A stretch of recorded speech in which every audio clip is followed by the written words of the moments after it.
Wishing you firstly a happy 2022, and as we move into this new year, maybe it's a good time to take accounts and plan for ourselves and for our families what to do financially for the year ahead. These 2 years have been quite tough. COVID-19 has been, running rampant, and we've all seen changes to work and family. But today I have to share with you 15 personal finance lessons that have really changed my life. And that's because I've seen different people from different walks of life and got to learn new things along these few years. And if you're keen to find out what you can adopt to better yourself financially, stay tuned for it.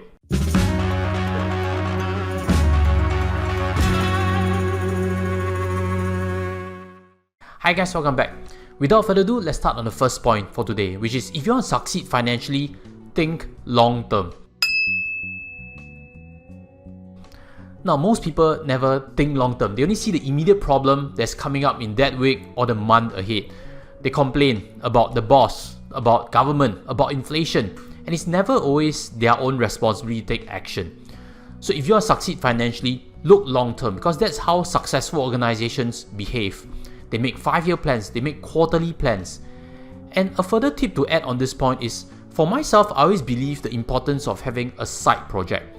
Something that you can test and grow that could eventually germinate into something very meaningful down the years. YouTube used to be a side project, and previously my website, The Astute Parent, used to be a side project. But they are key components contributing to my success today. So if you're determined to succeed 5 years down the road, start a side project, make continuous efforts towards it, and you give yourself the best shot of succeeding. Point number 2, write down your goals. It's mentioned before that if you write down your goals, you are 42% more likely to achieve it. Be detailed in actually how you list down your steps. Don't list just the eventual goal. List down the 5 preceding steps that will help you get there. And what you can do today is to actually write down step 1, and not just that, tell someone about it so that they hold you accountable. The next is to actually find ways you can measure your own progress towards step 2 and step 3. And the beautiful thing about writing down your goals is it keeps you focused on the end target long term. But along the way, you realize that you discover new things and you have new knowledge. And step 3 and step 4 suddenly seems different from what you imagined when you first started this plan. And that's because opportunities present themselves and shortcuts that you didn't anticipate start to surface. So when it does, be smart, change step 3 and step 4, but eventually use that to get to step 5 faster. Lesson number 5. Income is not everything, but it is the first thing. Think how you can increase your market value to your organization or to your industry. From there, you can actually generate a higher income level. You also need to think about which company you're joining or which company you're working with, because that also impacts the salary that you can derive. Now, I do understand that Steve Jobs used to take a $1 salary from Apple from 1997 all the way to 2011. But if you're building up your first $1 million, it is unrefutably due to income. The fastest way to build that first $1 million is through income. Income is very likely that spark that lights up your wealth flame. And once you get that spark going, you realize that your flame can become very big. The 4th lesson is that there will always be someone with more income. Now, this is an important point to note, because in the process of building wealth, it might become a competition and you might lose your focus and look at someone else with envy all the time. Remove that. Don't let that get to you too much, because ultimately your real competitor is yourself. To be exact, yourself 3 years ago. Focus all your effort on building that first layer of wealth to take care of your family and for your own retirement. Beyond that, everything else is secondary. The 5th lesson is that income is not as certain as in previous generations. This pandemic has shown that certain industries can be impacted beyond all imagination. In SARS, pilots were also retrenched, so it's not new. But in this COVID-19 pandemic, we've seen entertainers who run on gigs being out of job for a very long period of time. I have a friend who actually works as a magician and an MC. This 2 years has been hard on him because these gigs are no longer available on the market. And what about for Mark Chin, this MediaCorp artist? He shared before that his gigs, which were TV shows, DJ on a part-time basis, Ge Tai, which is live stage performance on a part-time basis, all these gigs were cancelled because of the pandemic. And the key lesson to take away is, if you commit yourself to a big mortgage loan for 25 years, you depend on your income to pay it off, and that may be very risky moving forward. And not just that, we've all heard about artificial intelligence, AI. It could shake up many industries, correct? Another leading question could be, what if artificial intelligence reshapes your industry and puts your income in jeopardy? So if you have a big loan, that could become a burden that your income is unable to fulfill in the years ahead. Lesson number 6, expenses is the second thing to watch. The first thing to watch is obviously income. But if income is up and expenses is up, you're actually back to square one.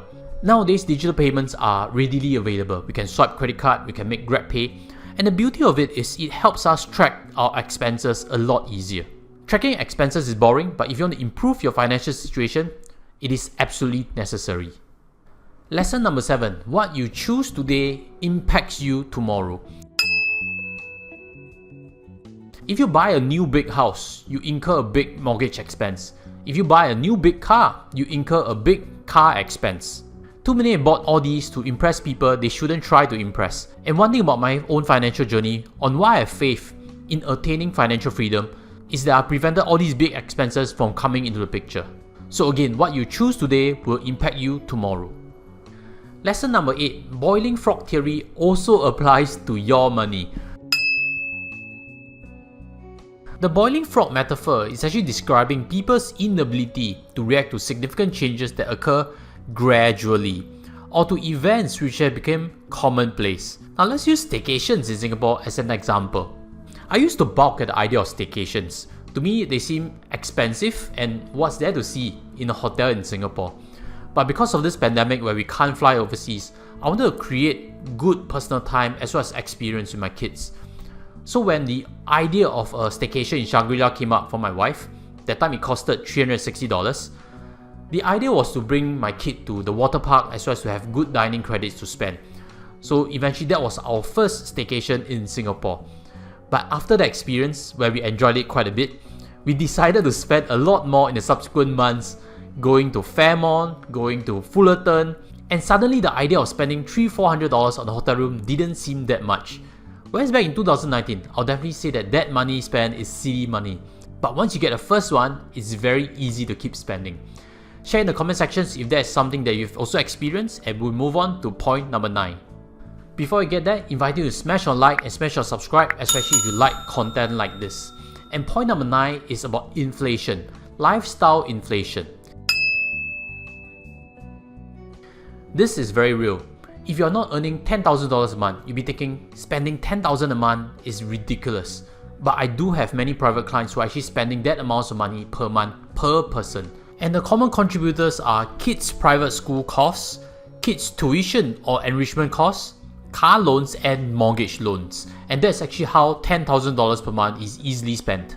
For myself, when I look back at 2021, the final amount per month is about $5,000-6,000.